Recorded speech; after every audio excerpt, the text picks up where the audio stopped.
അസ്സലാമു അലൈക്കും വറഹ്മത്തുള്ളാഹി വബറകാതുഹു. പ്രിയം നിറഞ്ഞ വിദ്യാർത്ഥി സുഹൃത്തുക്കളെ, നാം ഉറുദു അതിലെ പ്രധാനപ്പെട്ട ഗ്രാമറുകളെക്കുറിച്ചാണ് നമ്മൾ പഠിച്ചുകൊണ്ടിരിക്കുന്നത്. അതിൻ്റെ അടിസ്ഥാനമായ ഗ്രാമറാണ് നമ്മൾ മനസ്സിലാക്കിക്കൊണ്ടിരിക്കുന്നത്. ഈ ഒരു പ്രത്യേക സാഹചര്യത്തിൽ നമ്മൾ ഇനി മുളാരി മുസ്തഖ്ബിൽ എന്നതിനെക്കുറിച്ചൊക്കെ ഓൺലൈനായി നമ്മൾ ക്ലാസ് എടുത്തു കഴിഞ്ഞു, അൽഹംദുലില്ലാ. ഇനി നമുക്ക് അടുത്തതായി പഠിക്കാനുള്ളത് ഇംദാദി അഫ്ആലുകളെക്കുറിച്ചാണ്. കഴിഞ്ഞ പാഠങ്ങളിൽ, കഴിഞ്ഞ വർഷങ്ങളിൽ ഒക്കെ നിങ്ങൾ മനസ്സിലാക്കിയതുപോലെ തന്നെ ഇംദാദി അഫ്ആലുകൾ അഥവാ സഹായക്രിയകൾ, നിങ്ങൾ എന്താണ് അതിൻ്റെ ഉപയോഗങ്ങൾ എന്നെല്ലാം മനസ്സിലാക്കിയിട്ടുണ്ടാകും. ഇൻഷാ അല്ലാഹ് ഈ വർഷം ഒന്ന് വിശദീകരിച്ചുകൊണ്ട് എങ്ങനെയൊക്കെയാണ് അതിലെ പദങ്ങൾ വരുന്നത്, അതിൻ്റെ ഉപയോഗങ്ങൾ എങ്ങനെയൊക്കെയാണ്, ഓരോ പദങ്ങൾ വരുമ്പോൾ ആ ജുംലയിൽ വരുന്ന വ്യത്യാസങ്ങൾ എന്തൊക്കെയാണ്, ആ പദങ്ങൾ എങ്ങനെയാണ് ആ ജുംലയെ സ്വാധീനിക്കുന്നത് എന്നെല്ലാം നമുക്ക് വിശദമായി പഠിക്കാം. ചുരുക്കത്തിൽ ഇംദാദി അഫ്ആലുകളെ കൊണ്ട് ഉദ്ദേശിക്കുന്നത് എന്താണ്? സഹായക്രിയകൾ. അത് അർത്ഥമില്ലാത്തവയാണോ? അല്ല. ഓരോ പദങ്ങൾക്കും വ്യത്യസ്തങ്ങളായ അർത്ഥങ്ങളുണ്ട്. ഇനി അർത്ഥമില്ലാതെ സിയാദത്ത് നൽകു കൊണ്ടുവരുന്നതുമുണ്ട്. എന്നിരുന്നാലും ഒരു തൗക്കീദ്, ഒരു തൗക്കീദ് എങ്കിലും ആ ഒരു ജുംലക്ക് ആ ഒരു പദം കൊണ്ടുവരുന്നതിലൂടെ കിട്ടും, അല്ലെങ്കിൽ ഒരു സാഹിത്യമായിട്ടുള്ള ഭംഗി അതിലുണ്ടാകും. നീ പോയി അല്ലെങ്കിൽ ഞാൻ വന്നു എന്ന മലയാളത്തിലെ ഒരു പദം, അതിനോടുകൂടെ എന്നെ വരാൻ അനുവദിക്കുമോ, സമ്മതിക്കുമോ, എന്നെ വരാൻ സമ്മതിക്കുമോ എന്ന് പറയുമ്പോൾ അതിൻ്റെ അർത്ഥം മറ്റൊന്നായി തീരുന്നു. അവിടെ വരിക എന്നൊരു പദമുണ്ട്, അതിൻ്റെ കൂടെ സമ്മതിക്കുക എന്നുള്ള മറ്റൊരു പദവുമുണ്ട്. ഇങ്ങനെ അർത്ഥങ്ങൾ കിട്ടുന്നതിന് വേണ്ടിയിട്ടാണ് നമ്മൾ ഉറുദുവിൽ ഇംദാദി അഫ്ആലുകൾ, ഇങ്ങനെ വരുന്ന പദങ്ങൾക്ക് നമ്മൾ ഉറുദുവിൽ വിളിക്കുന്ന പേരാണ് ഇംദാദി അഫ്ആല്, സഹായക്രിയകൾ. എന്നാൽ എനിക്ക് ഭക്ഷിക്കാൻ ആവശ്യമായിട്ടുണ്ട്, എനിക്ക് ഭക്ഷിക്കേണ്ടതുണ്ട് എന്ന് പറഞ്ഞാൽ എന്താണ്? ഭക്ഷിക്കൽ ആവശ്യമായിട്ടുണ്ട് എന്നാണ്. അപ്പോൾ ഒരു ഭക്ഷിക്കുക എന്നതിൻ്റെ കൂടെ ആവശ്യമായിട്ടുണ്ട് എന്നുള്ളത് അതിൽ കൂടി വരുന്നു. ഇതേപോലെ മറ്റു പല അവസരങ്ങളിലും നമുക്ക് അവൻ പഠിക്കാൻ തുടങ്ങി. ഇപ്പോൾ പഠിക്കുക എന്നൊരു പദം, തുടങ്ങുക എന്നുള്ള മറ്റൊരു പദം, ഇങ്ങനെ രണ്ടും കൂടെ ചേർത്തിട്ടാണ് ഇത് വന്നിട്ടുള്ളത്. അപ്പം അതിൽ നിന്ന് നമുക്ക് എന്ത് മനസ്സിലാക്കാനായി? മലയാളത്തിലും മറ്റിതര ഭാഷകളിലെല്ലാം വരുന്നത് പോലെ സഹായക്രിയകൾ മലയാളത്തിലും വരാറുണ്ട്, ഉറുദുവിലും അതുപോലെ തന്നെ വരുന്നുണ്ട്. പക്ഷേ മലയാളത്തിനേക്കാൾ സവിശേഷമായി ഉറുദുവിൽ ചില ഭാഷയിൽ വരുന്ന അതിൻ്റെ സൗന്ദര്യം, ഭാഷയുടെ അതിൻ്റെ ഒരു സമ്പൂർണത എന്ന നിലക്ക് ഉറുദുവിൽ അതിന് അത്തരത്തിലുള്ള പദങ്ങൾ വരുമ്പോൾ ചില മാറ്റങ്ങളൊക്കെ സംഭവിക്കാറുണ്ട് ജുംലക്ക്. അതാണ് ഇന്ന് നമുക്ക് നാം പഠിക്കാനിരിക്കുന്നത്. അപ്പോൾ ഒരു ഉദാഹരണം എടുത്തു നോക്കാം. ചില ഇംദാദി അഫ്ആലുകൾക്കുള്ള ഉദാഹരണമാണ് പറയാൻ പോകുന്നത്. ചാഹ്ന എന്നുള്ള ഒരു ഇംദാദി ഫെയിലാണ്. അതിൻ്റെ അർത്ഥം വരുന്നത് ഖാഹിഷ് ഓർ ആർസു, അഥവാ ആഗ്രഹം എന്നാണ് അതിൻ്റെ അർത്ഥം വരുന്നത്. ആഗ്രഹം, ഖാഹിഷ് ഓർ ആർസു, ആഗ്രഹം എന്നാണ് അതിൻ്റെ താല്പര്യം, ആഗ്രഹം എന്നാണ് അതിൻ്റെ അർത്ഥം വരുന്നത്. അതൊരു ജുംലയിൽ വരുമ്പോൾ എങ്ങനെയാണ് വരിക? ജैसे मैं താജ്മഹൽ ദേഖ്ന ചാഹ്താ ഹൂം, ഞാൻ താജ്മഹൽ കാണാൻ കൊതിക്കുന്നു, ആഗ്രഹിക്കുന്നു. കാണാൻ കൊതിക്കുന്നു, കാണാൻ കൊതിയായി, കാണാൻ കൊതിക്കും, അപ്പോൾ ആ ഒരു കൊതിക്കുക, ആഗ്രഹിക്കുക എന്ന അർത്ഥത്തിന് കൊണ്ടുവരുന്നതാണ് ചാഹ്ന. ഇനി പഠന, ദോചഷ്മില്ലാത്ത പഠന. പഠന എന്നതിന് എന്താണ്? ജബറൻ, ജബർ ഓർ ദബാവ്. എന്തായിരിക്കും? ഒരു സമ്മർദ്ദം അല്ലെങ്കിൽ ഒരു നിർബന്ധിതാവസ്ഥ. ഇങ്ങനെ ആവേണ്ടി വന്നു. ഇങ്ങനെ ആവേണ്ടി വന്നു എന്ന് പറഞ്ഞാൽ എൻ്റെ ഇഷ്ടപ്രകാരം ആയതല്ലോ.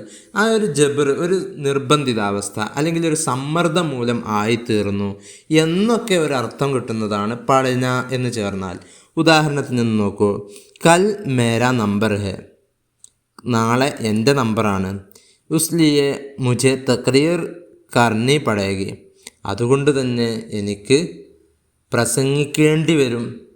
പ്രസംഗിക്കുക എന്നതിന് അവന് സമ്മർദ്ദം ചെലുത്തപ്പെട്ടു, അല്ലെങ്കിൽ അതിന് അവന് നിർബന്ധിതനായിത്തീർന്നു. പ്രസംഗിക്കേണ്ടി വരും. തക്രീർ കരൂങ്ക എന്ന് പറയുകയാണെങ്കിൽ ഞാൻ പ്രസംഗിക്കും എന്നേ വരുള്ളൂ. പക്ഷേ എനിക്കിങ്ങനെ നാളെ പ്രസംഗിക്കേണ്ടി വരും എന്നുള്ള ഒരർത്ഥം കിട്ടണമെങ്കിൽ അവിടെ പഠന എന്ന് തന്നെ ചേർക്കണം. മേ തക്രീർ കർണ പടൂങ്ക, ഇസ്ലിയെ മുझे തക്രീർ കർണി പടേഗി എന്ന്. ഇനി മറ്റൊരു പദമാണ് ദേന എന്നുള്ളത്. ദേന, അതിൻ്റെ അർത്ഥം വരുന്നത് ഇജാസത്ത് ദേന, സമ്മതം കൊടുക്കൽ എന്നാണ് ദേനയുടെ അർത്ഥം വരുന്നത്. ഉദാഹരണത്തിന് നോക്കൂ.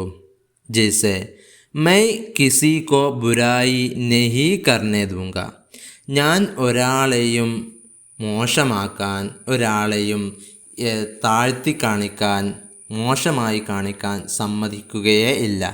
നെഹി കർണേ ദൂങ്ക, ഞാൻ അങ്ങനെ ചെയ്യാൻ അനുവദിക്കില്ല. അപ്പോൾ ആ അനുവദിക്കുക, ഇജാസത്ത് എന്ന മഴന അവിടെ വരുന്നുണ്ട്. മൈ കിസി കോ ബുരായി നെഹി കർണേ ദൂങ്ക, ഞാൻ ഒരാളുടെയും മോശത്തരങ്ങൾ, ബുരായി, അത് പറയാൻ അനുവദിക്കുകയേ ഇല്ല എന്ന് പറയുമ്പോൾ അതിൻ്റെ അർത്ഥം എന്തായി? ഞാനത് ചെയ്യാൻ അനുവദിക്കില്ല എന്നർത്ഥം വന്നു. ഇനി മാന ദേന എന്നുള്ളതിനെ കുറിച്ചാണ് കുറച്ച് വിശദീകരണം. ഫിൽ ദേന ഇസ് മാനെ കെ അലാവ ബിലാ മാന കലാം की तहसीन के लिए भी ഇംദാദി അഫ്ആൽ के तौर पर इस्तेमाल होता है. നമ്മൾ നേരത്തെ പറഞ്ഞു ഇംദാദി അഫ്ആലുകൾ ഓരോ ജുംലയുടെ സൗന്ദര്യത്തിന് വേണ്ടിയും കൊണ്ടുവരപ്പെടാറുണ്ട്. ദേന എന്നുള്ളത് അത്തരത്തിൽ കൊണ്ടുവരപ്പെടാറുള്ള ഒരു പദമാണ്. ഇങ്ങനെ ഫിഅലിൻ്റെ സൗന്ദര്യത്തിന് വേണ്ടിയിട്ട്, ജുംലയുടെ സൗന്ദര്യത്തിന് വേണ്ടി കൊണ്ടുവരപ്പെടാറുള്ള ഒരു പദമാണ് ദേന എന്നുള്ളത്. ഉസ്നെ ഹസ് ദിയ, ഉദാഹരണം ഒന്ന് നോക്കൂ. ഉസ്നെ ഹസ് ദിയ, അവൻ ചിരിക്കാൻ കൊടുത്തു എന്നാണോ അതിൻ്റെ അർത്ഥം? അല്ല, അവൻ ചിരിച്ചു. ഉസ്നെ ഹസ് ദിയ, ഹസ് ദിയ ഉസ്നെ ഹസ എന്ന് പറയുന്നതിനേക്കാൾ ആ ജുംലയിൽ ഉസ്നെ ഹസ് ദിയ എന്ന് പറയുമ്പോൾ പ്രത്യേകമായിട്ടുള്ള ഒരു സൗന്ദര്യം ആ ഒരു ജുംലക്ക് കിട്ടുന്നുണ്ട്. मैंने ഉസ്കോ കലം ദേ ദിയ, ഞാൻ അവന് പെന്ന് കൊടുത്തു, ഞാൻ അവന് എൻ്റെ പേന കൊടുത്തു എന്നേ അതിനർത്ഥം വരുന്നുള്ളൂ.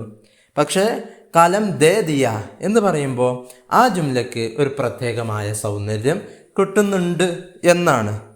പിന്നെ ഇനി മറ്റു പദങ്ങൾ, ചില ദേനയെക്കുറിച്ച് നമ്മൾ പഠിച്ചപ്പോൾ, അതുപോലെ പഠന, ചാഹന, ഇങ്ങനെ 3 പദങ്ങൾ പഠിച്ചു. ഇനി അടുത്തതൊന്ന് ലഗ്ന, മറ്റൊന്നാണ് ലഗ്ന എന്നുള്ളത്. ലഗ്ന ഷുറു കർണ, ഷുറു ഹോന, തുടങ്ങുക അല്ലെങ്കിൽ തുടക്കമാവുക എന്നാണ് അതിൻ്റെ അർത്ഥം. ഷുറു കർണ, ഷുറു ഹോന, അഥവാ ലഗ്ന എന്നുള്ളത് ഷുറു കർണ, തുടക്കം കുറിച്ചു, ഇദ്ദേഹം ഇതിന് തുടക്കം കുറിച്ചു എന്ന് പറഞ്ഞാൽ അത് ഒരു മുതാദ്ദിയായ മജ്ഹൂലുള്ള ഒരു പദമാണ് തുടക്കം കുറിച്ചു എന്നുള്ളത്. എന്നാൽ ഷുറു ഹോന, തുടക്കം ആയി എന്ന് പറയുമ്പോൾ അതൊരു ലാസിമായി വരുന്ന പദമാണ്. അതിന് മഫ്ഊൽ ഉണ്ടാവുകയില്ല.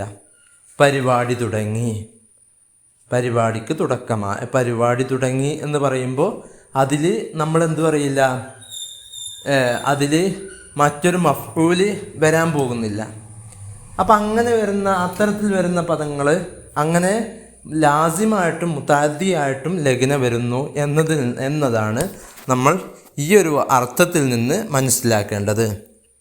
ജയ്സെ അതിനുള്ളൊരു ഉദാഹരണം നോക്കൂ. അബ് തും തോടി ഉറുദു ബോൽനെ ലഗേ ഹോ.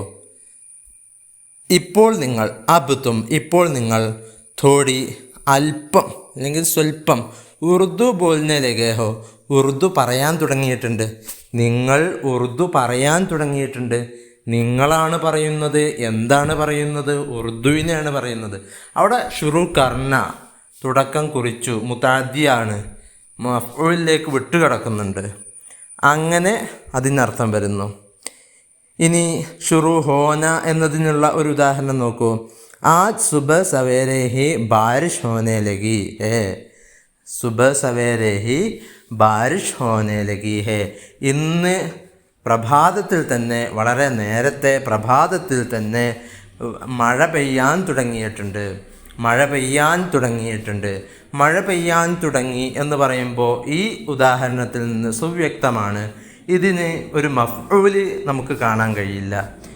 ആരാണ് തുടക്കം കുറിച്ചത് എന്നല്ല, മഴ പെയ്യാൻ തുടങ്ങി എന്ന് പറയുമ്പോൾ അതേ പദം, തുടങ്ങുക എന്ന പദം ലാസിമായി എങ്ങനെയാണ് വരിക എന്ന് നമുക്ക് ഇതിലൂടെ മനസ്സിലാക്കാൻ സാധിച്ചു.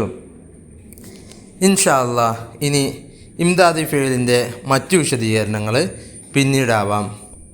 അസ്സലാമു അലൈക്കും വറഹ്മത്തുള്ളാഹി വബറകാതുഹു.